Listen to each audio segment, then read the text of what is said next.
The view is postcard worthy. Mountains, trees, calm waters. But this boat has their eye set on a different beauty, gliding through the water with grace. Even with a nickname like Killer, orcas are one of the most peaceful and iconic creatures in our sea.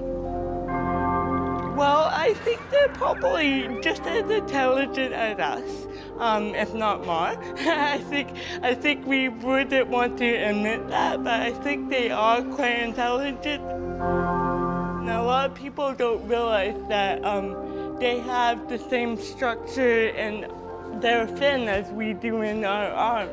Sarah knows all about orcas. She's been fascinated with them since she was 11. I think when you look into the eye of a killer whale, you see a lot more there than we can communicate and perceive. So it's an intrigue of them, it's a mystery of them.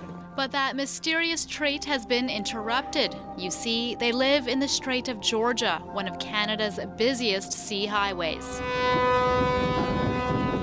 There's ferries, there's freighters, there's speedboats.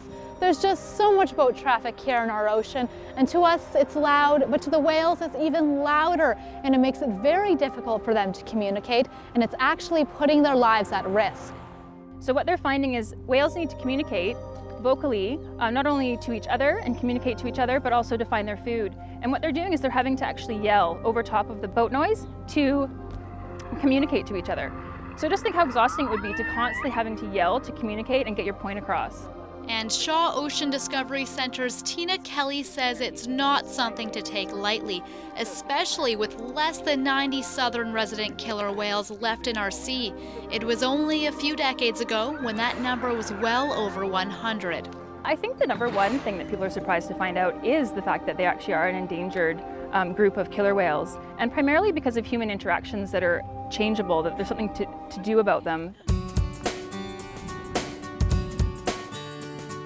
It may seem small, but Tina suggests shopping locally to cut down on the number of boats shipping goods through the water. We should also be mindful of what we're dumping down our drains. Often a female orca's firstborn calf does not survive because of toxins in our ocean. One solution is to use green cleaners. I think a lot of people don't realize that even if we live 20 miles from the ocean, 100 miles from the ocean, all the stuff we do can affect the ocean. One final tip is to eat sustainably. A lot of studies have shown that over 80% of the diet is Chinook salmon. So we don't want to compete for those Chinook salmon. We want to make sure that those fish stocks are properly managed and adequately caught, not causing problems to their habitat. Do you know that this is the killer whale's favorite food?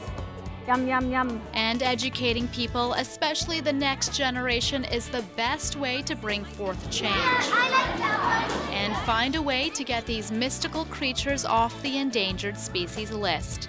In Sydney, I'm Jen Muranetz, discovering our Salish Sea. Sometimes the whales surprise you. Look at that, guys.